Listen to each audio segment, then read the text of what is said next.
దొందే కాబట్టి ఇళ్ళ బాట వాళ్ళకు కూడా ఉంది కాబట్టి నేను అడుగుతున్నా, ఎందుకు ఊరికే అనట్లేదు. నేను అమృత్ స్కామ్ జరిగిందని ఆధారాలతో సహా ఇచ్చొచ్చిన.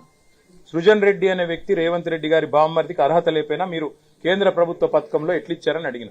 ఇంతవరకు విచారణ లేదు. ఆర్ఆర్ ట్యాక్స్ అంటాడు ప్రధానమంత్రి, విచారణ ఉండదు. తెలంగాణ ఏటీఎంగా మారిపోయిందని హోంమంత్రి అంటాడు, విచారణ ఉండదు.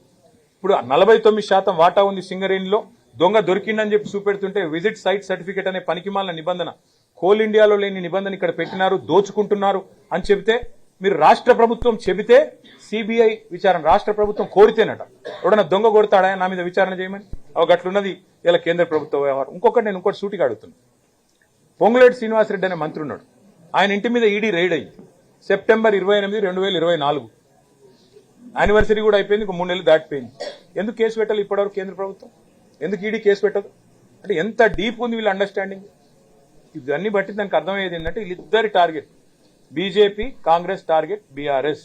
ఎట్లన్నా బీఆర్ఎస్ ను బలహీనపరచాలి, మమ్మల్ని మానసికంగా దెబ్బతీయాలి, మాకు నోటీసులు ఇచ్చేదో సతాయిస్తున్నామని శునకానందం పొందాలి.